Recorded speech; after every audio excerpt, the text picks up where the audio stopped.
بسم الله الرحمن الرحيم. الحمد لله رب العالمين، والصلاة والسلام على سيد المرسلين وعلى آله وصحبه أجمعين. أما بعد، فقد قال الله تبارك وتعالى في القرآن المجيد والفرقان الحميد: أعوذ بالله من الشيطان الرجيم. بسم الله الرحمن الرحيم.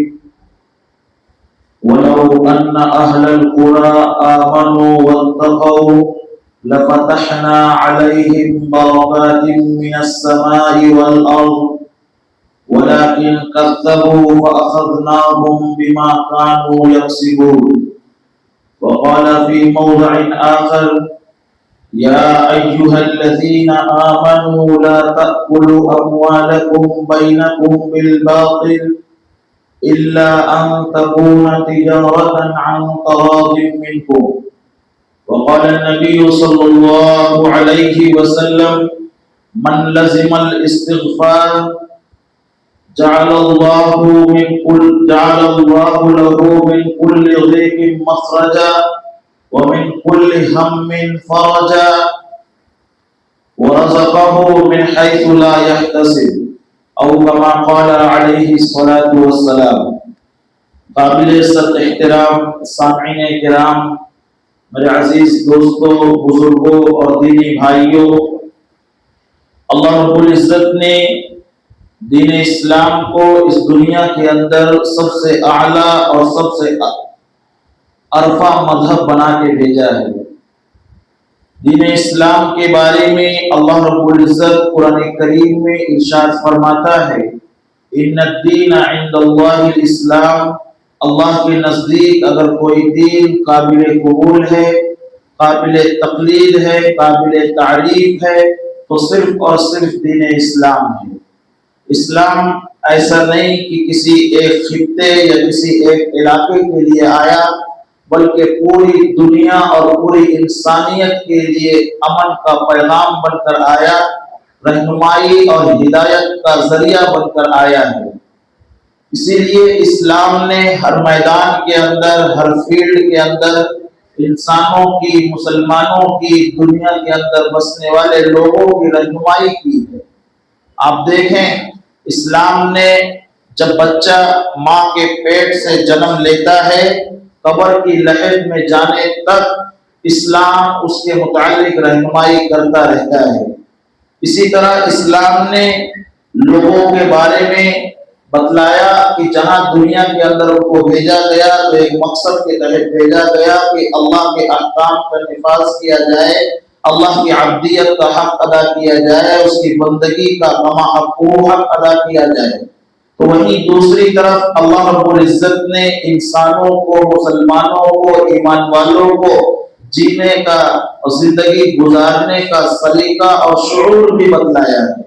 چنانچہ اللہ رب العزت قرآن کریم میں ارشاد فرماتا ہے: وَلَوْ أَنَّ أَهْلَ الْقُرَىٰ آمَنُوا وَاتَّقَوْا لَفَتَحْنَا عَلَيْهِمْ بَرَكَاتٍ مِّنَ السَّمَاءِ وَالْأَرْضِ، کہ اگر گاؤں والے اور جو لوگ دنیا کے اندر بستے ہیں وہ لوگ اللہ کے اوپر ایمان لے کر آئے اور اپنے اندر تقوی پیدا کریں تو ہم آسمان سے، زمین سے ان کے اوپر جو ہے اللہ کی برکتیں نازل ہوں گی۔ یہ اللہ رب العزت قرآن کریم میں بیان فرما رہا ہے۔ اللہ رب العزت نے دوسری جگہ ارشاد فرمایا: یا ایھا الذین آمنوا لا تأکلوا اموالکم بینکم بالباطل، کہ ایمان والو تم اپنے مال کو اپنے درمیان میں اس طریقے پر ناحق طور پہ نہ کھاؤ، الا ان تکون تجارۃ عن تراض منکم، مگر یہ کہ تم جو ہے تجارت کو اختیار کرو جو باہمی رضامندی سے تمہارے درمیان چلتی ہے، جو باہمی رضامندی سے طے ہو جائے اس کے مطابق تم تجارت کرو۔ تو اسلام نے جہاں عبادت کا حکم دیا، اسلام نے جہاں لوگوں کو زندگی گزارنے کے طریقے بتلائے، وہیں پہ اللہ رب العزت نے انہیں یہ بتلایا کہ اپنی معاشی حالت کو بھی مضبوط کرو، اپنے اکانومک سسٹم کو بھی مضبوط کرو، تب جا کے انسان کے جو کمال ایمان کے درجے پر پہنچتا ہے، تب جا کر اس معیار پر انسان پہنچے گا۔ اس لیے جہاں عبادت ہے وہاں سیاست بھی ہے، وہاں معاشرت بھی ہے، وہاں اخلاقیات بھی ہے، وہاں معاملات بھی ہے، وہاں لوگوں کے حقوق کی ادائیگی بھی ہے۔ انہی میں سے ایک چیز جو ہے یہ ہے کہ انسان اور خاص کر کے جو اللہ کے اوپر ایمان لانے والا ہے، رسول اللہ صلی اللہ علیہ وسلم کی رسالت کی تصدیق کرنے والا ہے، دل و زبان سے اس کا اقرار کرنے والا ہے، ایسے شخص کے لیے بھی ذمہ داری ہے کہ وہ اپنی معاشی حالت کو درست کرے۔ اگر معاشی حالت درست ہوگی تو اس کے اکثر کام جو ہے وہ حل ہو جائیں گے، اکثر پریشانی جو اس کے اندر وہ مبتلا رہتا ہے، جس کی وجہ سے وہ گناہ پہ کام کر جاتا ہے، جب وہ اکانومک طور پر، معاشی طور پر جب مضبوط ہوگا تو پھر جا کر جو ہے وہ گناہوں سے بچے گا اور اللہ کی عبودیت کا حق ادا کرے گا۔ دنیا کے اندر آپ دیکھیں صدیوں سے دو طرح کے تجارت اور دو طرح کی مارکیٹ رائج ہے۔ ایک جسے سرمایہ دارانہ نظام کیپٹلزم کہا جاتا ہے، اور دوسرا جو ابھی 2 صدی پہلے آیا، جس نے پورے یورپ کے اندر اور مشرق وسطیٰ کے اندر اور ہمارے اطراف کے ملک اور اس خاص کر کے ہندوستان کے اندر جس نے اپنا سکہ جمایا، جسے کمیونزم کہا جاتا ہے، کمیونسٹ کہا جاتا ہے، جس کا دوسرا نام سوشلسٹ دیا گیا۔ اس نے کیا کیے؟ اسلام کے نظام کے ایک دم خلاف ہے۔ اسلام نے جو تھاٹ اور اسلام نے جو نظریہ پیش کیا ہے، اسلامک بینکنگ کا، اسلامک فائنینشل کا، اسلامک اکانومک سسٹم کا، یہ طریقہ جو ہے یہ خدا کا بنایا ہوا طریقہ ہے۔ اسی کے اندر انسانیت کے لیے امن اور سکون ہے، اسی کے لیے انسانوں کے لیے راحت کے سامان ہے۔ دنیا کے بنائے گئے سرمایہ دارانہ نظام ہو، کیپٹلزم نظام ہو، کمیونزم نظام ہو، ہر ایک نظام باطل ہے۔ کیپٹلزم نظام میں، سرمایہ دارانہ نظام میں ہوتا یہ ہے کہ ایک شخص جو ہے وہ سارے مال کے اوپر، سارے مارکیٹ کے اوپر اکیلے قابض ہو کر بیٹھ جاتا ہے اور لوگوں پہ جو ہے اپنا ٹھوس جما کے اس کا استحصال کرتا ہے۔ کمیونزم میں یہ ہوتا ہے کہ سارے ذرائع کو، سارے آمدنی اور اخراجات پر وہ قابض ہو جاتا ہے، سارے ریسورسز پہ وہ قبضہ کر لیتا ہے، قابض ہو جاتا ہے، جس سے وہ لوگوں کا پھر استحصال کرتا ہے۔ اسلام یہ کہتا ہے، اور اسلامک فائنینشل سسٹم جو ہے یہ کہتا ہے کہ اسلام جو ہے وہ ہر ایک کے لیے آیا ہے۔ تجارت ہے تو وہ بھی ہر ایک کے لیے ہے، غریب ہو، امیر ہو، ہر ایک کے لیے برابری کا معیار ہے۔ چنانچہ اللہ رب العزت نے جو بیان فرمایا کہ اے ایمان والو، اپنے درمیان تم تجارت ایسی کرو جو باہمی رضامندی سے ہو۔ کیپٹلزم میں اور جو سرمایہ دارانہ نظام ہے اور جو یہ انفرادی ملکیت ہے، اسلام اس کا انکار نہیں کرتا۔ انڈیویجول اونرشپ کا، انفرادی ملکیت کا اسلام جو ہے احترام کرتا ہے، اس کی اجازت بھی دیتا ہے، لیکن اس کے لیے ایک سرحد اور ایک لمٹ اور ایک حد قائم کر دی، اور بیان فرمایا کہ اس حد سے آگے بڑھ کر اگر تم جاؤ گے تو یہ جو ہے اسلام کے مطابق نہیں ہے، اس کے اندر انسانیت کا بھی نقصان ہے، تمہارے دین کا بھی نقصان ہے، تمہاری دنیا کا بھی نقصان ہے۔ جب تک انسان کا عمل، انسان کا کام اجتماعی مفادات کے خلاف نہ ہو، پبلک بینیفٹس کے خلاف نہ ہو، تب تک وہ اس کا عمل قابل قبول ہوگا۔ لیکن جیسے ہی وہ لوگوں کا استحصال کرنے لگے، انسانیت کا جنازہ نکالنے لگے اور لوگوں میں غربت میں ان کو ڈباتا چلا جائے اور اپنے پونجی جمع کرتے چلا جائے، اسلام اس چیز کی اجازت نہیں دیتا۔ اسلام تو یہ کہتا ہے کہ مسلمانوں کے لیے ہو، دنیا والوں کے لیے ہو، انسانوں کے لیے ہو، ہر ایک کے لیے ایسا نظام ہونا چاہیے، ایسا طرز زندگی ہونا چاہیے، چاہے وہ معاشرت میں ہو، چاہے سوسائٹی کے اندر ہو، چاہے محلے کے اندر ہو، چاہے رشتہ داری کے اندر ہو، ہر ایک کے اندر دوسرے کا احترام کیا جائے۔ اسی کا نام اسلام ہے۔ اسلام نے اسی چیز کو معیشت کے اندر بھی بیان فرمایا کہ کیپٹلزم اور کمیونزم جو ہے یہ باطلانہ نظام ہے، اس کے ذریعے غریبوں کو دبایا جاتا ہے، ان کا استحصال کیا جاتا ہے، ان کے اوپر ظلم کی انتہا کی جاتی ہے۔ اگر اپنانا ہے تو اسلام کے طریقے کو اپناؤ جو نبی کریم صلی اللہ علیہ وسلم نے مدینہ المنورہ کے اندر جو ہے وہاں پہ کر کے دکھلایا ہے۔ آپ دیکھیں ایک قافلہ جو ہے وہ گزر رہا ہے، اللہ کے رسول صلی اللہ علیہ وسلم اس قافلے کے پاس پہنچتے ہیں۔ اس قافلے کے پاس ایک سرخ اونٹ ہوتا ہے۔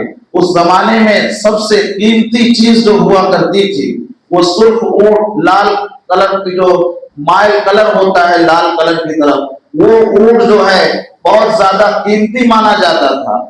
اللہ کے رسول صلی اللہ علیہ وسلم نے قافلے والوں سے اس کا معاہدہ کیا اور اس اونٹ کو خریدا اور کہا کہ قیمت طے کرو۔ قافلے والوں نے قیمت طے کی اور کہا کہ اتنے اتنے کھجور ہم کو چاہیے۔ اللہ کے رسول صلی اللہ علیہ وسلم نے کہا کہ اونٹ مجھے سپرد کرو، اور آپ نے اس امیر قافلہ سے اونٹ لے کر اپنے مدینہ منورہ کی طرف چل پڑے۔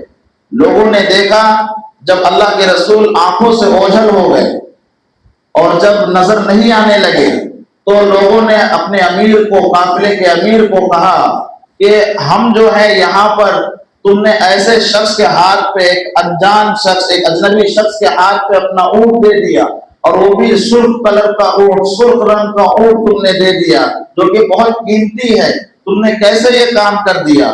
رات گزر گئی، ایک خاتون جو تھی وہ اس قافلے کے اندر موجود تھی، اس نے کہا کہ تھوڑا انتظار کرو اور دیکھو کہ کیا ہوتا ہے آگے، کیونکہ جس شخص نے یہ اونٹ خریدا تھا اس کے بیٹھنے کا انداز بتلاتا تھا کہ وہ کوئی عام انسان نہیں، عظیم انسان ہے۔ جب وہ بولتے تھے تو ایسا لگتا تھا کہ شہد سے بھی میٹھی بات بولتے تھے۔ ایسا شخص خائن اور ایسا شخص دھوکے باز اور فریب نہیں کر سکتا ہے، تھوڑا انتظار کرو۔ چنانچہ رات کا وقت آیا، قافلے والوں نے اپنا پڑاؤ ڈالا، اور پڑاؤ کے اندر وہ لوگ جب آرام کرنے کے لیے رات کو گئے تو کیا دیکھتے ہیں کہ دو صحابہ کرام رضوان اللہ علیہ مجمعین کھانے کے طبق لے کر، ہنڈیا لے کر پہنچے ہیں، اور جو ہے ان کو کہا کہ فلاں ابن فلاں کہاں ہے؟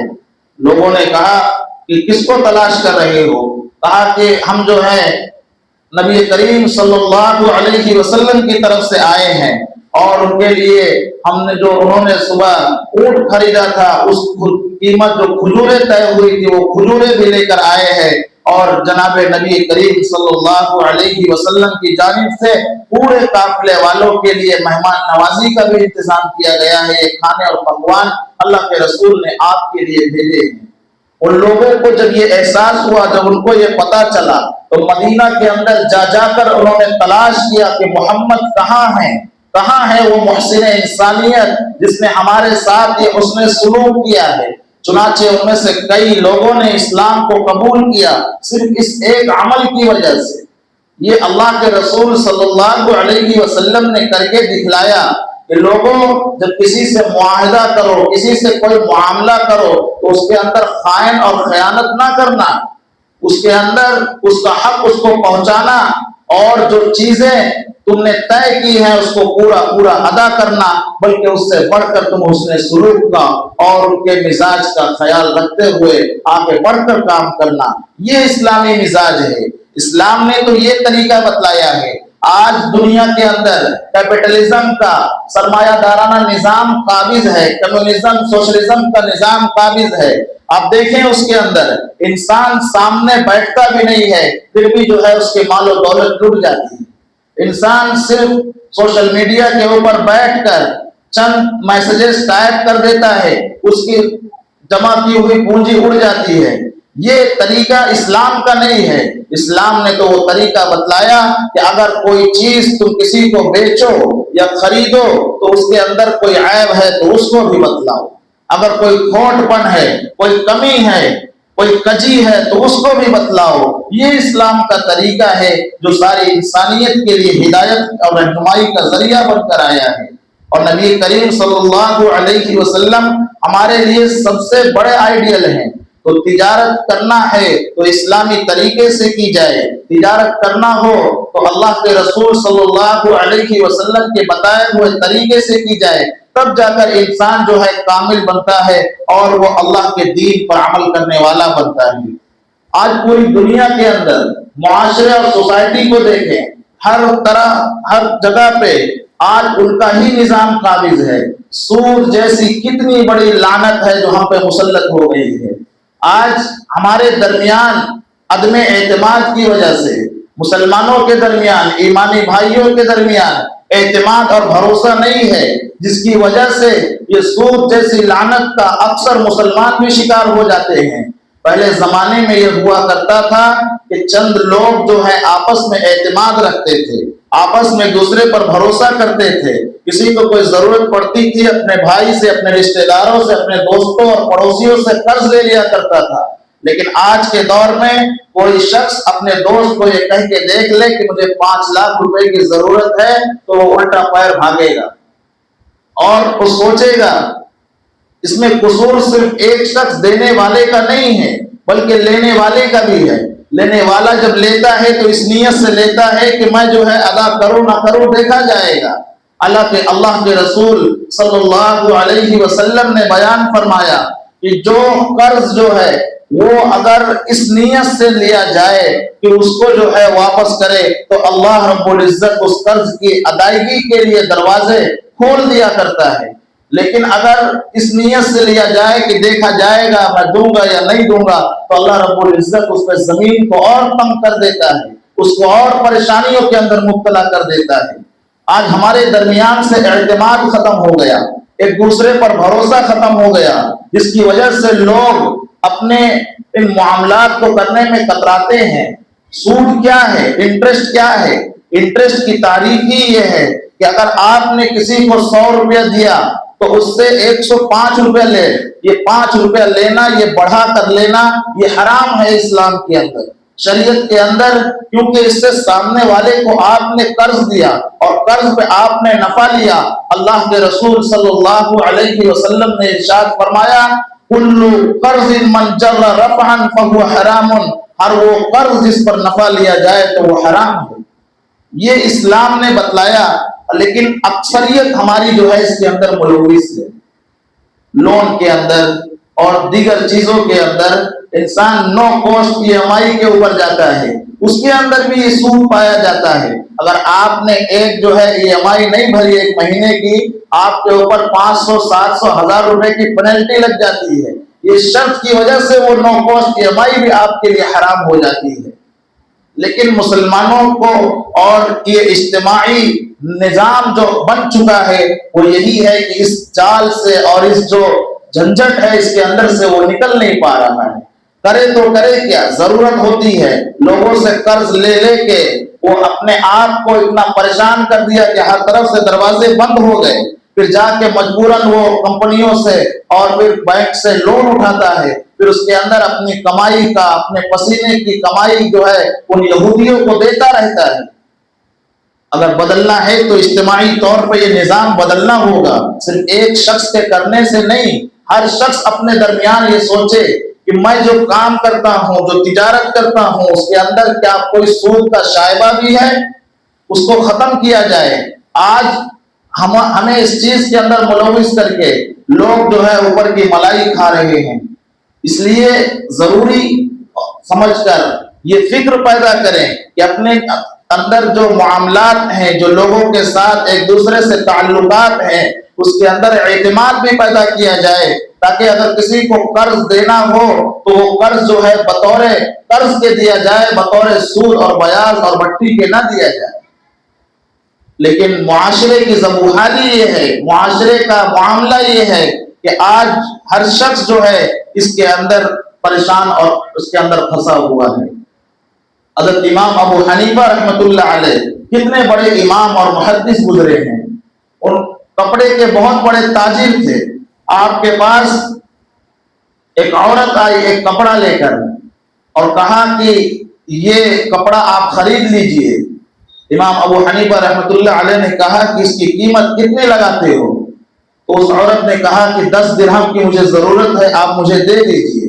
امام ابو حنیفہ رحمۃ اللہ علیہ کپڑے کے ماہر تاجر تھے، صرف تاجر نہیں تھے، آپ کو پتا تھا کہ کون سا کپڑا کتنے روپے کا ہے اور کتنے درہم کا ہے۔ امام ابو حنیفہ نے کہا کہ تم نے قیمت کم لگائی ہے، اس کی قیمت اور بتاؤ۔ اس عورت نے کہا کہ مجھے 10 ہی درہم کی ضرورت ہے، میں مجبوری میں بیچ رہی ہوں، آپ لے لیجئے۔ امام ابو حنیفہ رحمۃ اللہ علیہ نے کہا کہ نہیں، اس کی اصل تم قیمت بتاؤ۔ اس نے کہا 50 درہم۔ امام ابو حنیفہ نے کہا کہ اور بڑھاؤ۔ اس نے کہا 100 درہم۔ امام ابو حنیفہ نے کہا کہ اس کی قیمت اور زیادہ ہے، یہ کپڑا اتنے کا نہیں ہے۔ تو تقریباً کرتے کرتے 400 درہم میں امام ابو حنیفہ رحمۃ اللہ علیہ نے وہ کپڑا خریدا۔ چاہتے تو 10 درہم میں وہ کپڑا لے لیتے، 390 درہم بلا کسی اس کے مل جاتے آپ کو، اور اس کپڑے پر بھی آپ جو ہے نفع کما لیتے۔ لیکن آپ نے اسلام کی تعلیمات کا لحاظ کیا، تب جا کر امت کے لیے ایسے ایسے مسائل بیان کیے کہ آج پوری دنیا کے اندر اگر کسی کو سب سے زیادہ کسی کے بتائے ہوئے مسائل پر عمل کیا جا رہا ہے تو محدث اعظم امام ابو حنیفہ رحمۃ اللہ علیہ۔ اپنی زندگیوں کے اندر اللہ کے رسول صلی اللہ علیہ وسلم کے بتلائے ہوئے اخلاق، بتلائے ہوئے کیریکٹرز کو لوگوں نے کر کے دکھلایا ہے، تب جا کر وہ اس مقام پر پہنچے ہیں۔ ہمیں بھی اپنی زندگیوں کے اندر یہ چیز پیدا کرنی ہوگی۔ تجارت کے اصول، آج مارکیٹ کے اندر چلے جائیں، ہر شخص جو ہے یہ کہہ کر بیچتا ہے، کوئی شخص جو ہے کوئی چیز بیچے اور کوئی بیچنے کے لیے کوئی چیز جھوٹی قسم کھا لیتا ہے۔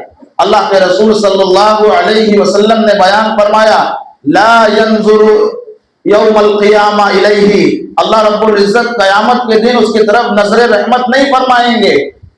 اس میں ایک شخص وہ بھی ہے جو جھوٹی قسم کھا کر اپنے سامان کو فروخت کرتا ہے۔ اللہ کی قسم کھائے گا، قرآن کی قسم کھائے گا، ماں باپ کی قسم کھائے گا، مال کی اولاد کی قسم کھائے گا۔ کیا دنیا کے لیے اپنے ایمان کا سودا کر بیٹھے ہم؟ دنیا کی جیسی حقیر چیز کے لیے ہم اللہ کا نام کا استعمال کریں؟ امام شافعی رحمۃ اللہ علیہ، ان کے ایک معاملے میں کسی نے ان کی چیز کو چرا لیا اور لے لیا، عدالت میں گئے، قسم کھانے کو کہا گیا۔ امام شافعی رحمۃ اللہ علیہ حق پہ ہونے کے باوجود کہا کہ میں دنیا جیسی حقیر چیز کے لیے اللہ کا نام استعمال نہیں کر سکتا۔ آج ہم دیکھیں اپنی مارکیٹس کے اندر، اپنے بازاروں کے اندر کتنے لوگ ہیں جو قسم کھا کے کہتے ہیں ایک چیز 100 روپے کی لے کے آئے، اسلام یہ کہتا ہے کہ آپ اس پہ نفع رکھ کے بیچو۔ اگر آپ کو نفع رکھنا ہے آپ 50 روپے رکھو، 100 روپے رکھو، لیکن ایک مقرر کر لو۔ آپ نے ایک گھڑی لی، مثال کے طور پہ ایک گھڑی 100 روپے کی خریدی اور پھر اس کو مارکیٹ میں بیچنے کے لیے آپ نے 150 روپے کی بولی لگائی۔ ایک شخص خریدنے آیا، اس نے جو ہے کہا کہ یہ جو چیز ہے مجھے دے دو، اس نے بھاؤ تاؤ کیا، اس نے کہا 120 روپے میں دے دو۔ انسان فوراً قسم کھانا اٹھا لیتا، اللہ کی قسم مجھے تو اتنے میں پڑی ہے، حالانکہ اس نے اس چیز کو 100 روپے میں خریدا رہتا ہے، پھر بھی کہتا ہے کہ میری خریدی ہی 120 کی ہے۔ یاد رکھیے یہ جملہ استعمال کرتے ہی اس کی کمائی اور اس کا یہ مال حرام ہو گیا۔ اب اس کے ذریعے جو اس کے اولاد کے پاس، اس کے اولاد کے ذہن میں، پیٹ میں اور اس کے گھر میں جو مال آئے گا وہ بھی حرام کا، پھر اولاد بگڑے گی نہیں تو کیا ہوگا؟ اللہ کے رسول صلی اللہ علیہ وسلم کے زمانے میں اللہ کے رسول صلی اللہ علیہ وسلم فجر کی نماز پڑھاتے، ایک صحابی فجر کی نماز سلام پھیرتے ہی بھاگ جاتے مسجد سے۔ صحابہ نے ان کو ایک دن پکڑا اور کہا کہ آپ جو ہے اتنی جلدی میں کہاں جاتے ہیں؟ اللہ کے رسول صلی اللہ علیہ وسلم سے شکایت کی، لمبی حدیث ہے، صرف اس کا خلاصہ میں پیش کر رہا ہوں کہ اللہ کے رسول صلی اللہ علیہ وسلم سے شکایت کی۔ اللہ کے رسول نے کہا کہ کہاں چلے جاتے ہو؟ اس صحابی نے کہا کہ میں جو ہے فوراً سلام پھیر کے گھر اس لیے بھاگتا ہوں کہ میرا گھر جو ہے وہ ایک یہودی کے گھر سے ملا ہوا ہے، اور اس یہودی کے گھر میں ایک کھجور کا درخت ہے، اور وہ کھجور کے درخت جو ہے کھجوریں اس پر پک چکی ہے، اس کی شاخیں میرے گھر کے اندر بھی آتی ہے۔ میں یہ اس ڈر اور اس خوف سے بھاگ کے جاتا ہوں کہ اس کے کھجوریں صبح کے وقت، صبح سویرے میرے آنگن میں گرتی ہے، میرے صحن میں گرتی ہے، میں ان کھجوروں کو جا کے اٹھا کے فوراً اس یہودی شخص کے پاس لے جا کے اس کو دے دیتا ہوں کہ کہیں میرا بچہ صبح کو اٹھ کے وہ کھجور اپنے منہ میں نہ ڈال دے۔ یہ غیرت ایمانی ہے، یہ اسلامی حمیت ہے، جس کا آج ہم نے جنازہ نکال دیا۔ ذرا سوچئے کہ ہم اپنے بچوں کو کیا ایسی چیزوں سے بچا کے رکھتے ہیں؟ کتنے لوگ ہیں جو اپنے بچوں کے تئیں یہ فکر مندی کا مظاہرہ کرتے ہیں؟ اللہ کے رسول صلی اللہ علیہ وسلم نے بھری مجلس میں کہا کہ کوئی شخص ہے جو ان کو اس یہودی سے یہ درخت خرید کر دے دے۔ صحابہ رضوان اللہ علیہ مجمعین نے کہا اللہ کے رسول اس یہودی کو بلائیے۔ اس یہودی کو بلایا گیا۔ اللہ کے رسول نے کہا کہ کیا تم جو ہے یہ درخت اس شخص کو دے سکتے ہو؟ اس نے کہا کہ میں جو ہے دوں گا، لیکن کوئی قیمت طے کرو، کوئی چیز مجھے بدلے میں دو۔ تو اللہ کے رسول نے کہا کہ میں تجھے جنت کے کھجوروں کے درخت دیتا ہوں۔ اس یہودی نے کہا کہ مجھے جنت کے کھجوروں کے درخت کا کوئی، میں اس پہ ایمان یقین نہیں رکھتا ہوں، مجھے تو قیمت بتلاؤ۔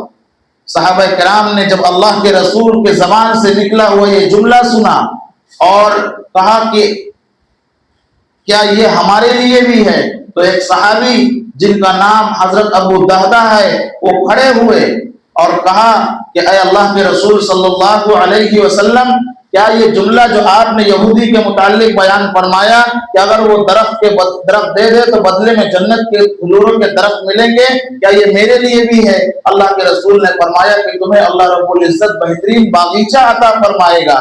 چنانچہ حضرت ابو دہدہ نے اس یہودی کا ہاتھ پکڑا اور باہر لے کر کہا کہ چلو ہم ڈیل کرتے ہیں۔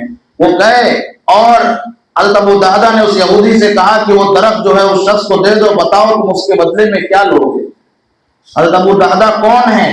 یہ وہ صحابی ہیں جو مدینہ المنورہ کے اندر، جو اوالی مدینہ کے نام سے ایک جگہ ہے، جہاں کی کھجوریں اس زمانے کے اندر بھی، دور نبوی اور دور صحابہ میں بھی بہت زیادہ اچھی مانی جاتی تھی، قیمتی مانی جاتی تھی۔ اور آج بھی مسجد قباء کے راستے پہ یہ اوالی مدینہ محلہ پڑتا ہے، وہاں کی کھجوریں جو ہے آج بھی مدینہ کے اندر اور دنیا کے اندر سب سے بہترین کھجوریں مانی جاتی ہیں۔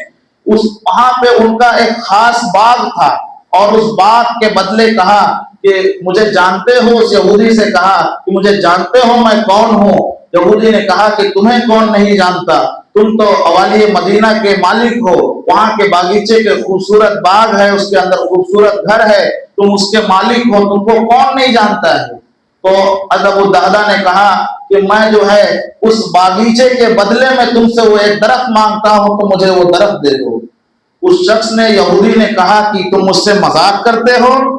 ابو دہدہ رضی اللہ تعالی عنہ نے کہا کہ میں اللہ کے رسول صلی اللہ علیہ وسلم کے معاملے میں آپ کے بتلائے ہوئے راستے پر چلنے میں مذاق نہیں کرتا ہوں، میں کہہ رہا ہوں کہ تم اس کے بدلے لے لو۔ اس شخص نے کہا کہ ٹھیک ہے، اور یہ معاملہ طے ہو گیا۔ اور ابو دہدہ اپنے باغ کے اندر آیا، باغ کے باہر سے آواز لگائی، یا ام دہدہ، اپنی بیوی کو کہ باہر آؤ، میں نے جو ہے یہ گھر بیچ دیا ہے۔ حضرت ام دہدہ رضی اللہ تعالی عنہا باہر آئی اور کہا کہ ابو دہدہ، تم نے جو ہے یہ گھر بیچ دیا ہے، لیکن مجھے جو ہے سمجھ میں نہیں آ رہا ہے کہ تم نے اس کے بدلے لیا کیا ہے۔ ضرور تم نے جو ہے بہت قیمتی سودا کیا ہوگا، تبھی جو ہے تم نے اتنا قیمتی چیز جو ہے بیچ دی ہے۔ اس زمانے کی عورتیں بھی کچھ اور تھی، صحابیات تھی۔ آج کی عورتیں ہوں تو فوراً جو ہے اپنے شوہروں کو روکنے لگے اور کہنے لگے کہ تم جو ہے کتنے گھاٹے کا سودا کرتے ہو۔ حضرت ابو دہدہ کی بیوی آئی اور بتلایا کہ اللہ کے رسول صلی اللہ علیہ وسلم نے یہ جملہ ارشاد فرمایا تھا کہ اگر کوئی جو ہے اس درخت کو خرید کر دے تو جنت میں اس کو کھجوروں کا درخت دیا جائے گا۔ اللہ کے رسول صلی اللہ علیہ وسلم کے حکم پر ابو دہدہ نے اور آپ کی بیوی نے آمنا و صدقنا کہا اور شکر بجا لایا کہ کل قیامت کے دن ہم کو جو ہے جنت کے اندر اللہ رب العزت کھجوروں کا درخت دے گا۔ یہ ان کے دنیا کے اندر جنت کی سرٹیفکیٹ مل چکی تھی۔ اللہ کے رسول اگر کوئی جملہ بیان کریں تو وہ سچا ہوا کرتا ہے۔ اس یہودی نے جب اپنے گھر پہ گیا اپنی بیوی کے پاس، رات بھر اپنی بیوی سے ہنسی مذاق کیا اور کہا کہ میں نے مسلمانوں سے بڑا بیوقوف کوئی شخص نہیں دیکھا ہے، مسلمانوں سے بڑا کوئی نالائق اور بہت کم اور گھاٹے کا سودا کرنے والے لوگ نہیں دیکھے ہیں۔ جب صبح ہوئی تو اللہ کے رسول صلی اللہ علیہ وسلم نے کہا کہ چلو اس درخت کو دیکھ کر آتے ہیں جس کو ہم نے خریدا ہے اور اس شخص کو دیا ہے۔ سنا ہے رات میں ایک باولا اور دیوانہ باتیں کر رہا تھا کہ مسلمانوں نے بڑا گھاٹے کا سودا کیا ہے۔ جب وہ اس صحابی کے گھر پہنچے اور یہودی کے گھر پہ، تو کیا دیکھتے ہیں صحابہ اکرام رضوان اللہ علیہم اجمعین بیان کرتے ہیں کہ وہ درخت یہودی کی زمین سے نکل کر اکھڑ کر اس صحابی کے آنگن میں آ چکا تھا۔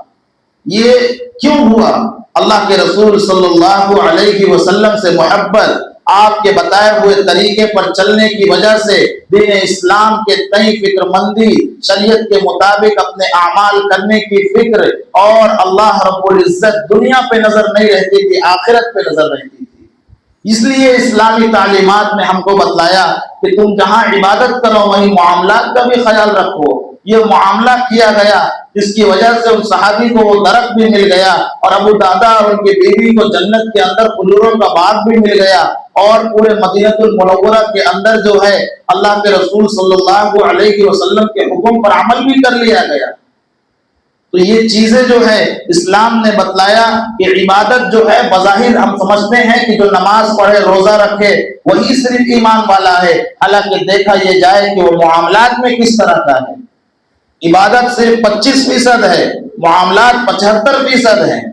تو ہمارے معاملات درست ہوں گے تو ہماری عبادت بھی درست ہوگی، جب ہماری عبادت درست ہوگی تو ہماری دعائیں بھی قبول ہوگی، ہمارے اعمال بھی قبول ہوں گے، اور اللہ رب العزت کی مدد اور نصرت بھی آئے گی۔ اللہ رب العزت ہم سب کو کہنے سننے سے زیادہ عمل کرنے کی توفیق عطا فرمائے۔ وآخر دعوانا ان الحمد للہ رب العالمین۔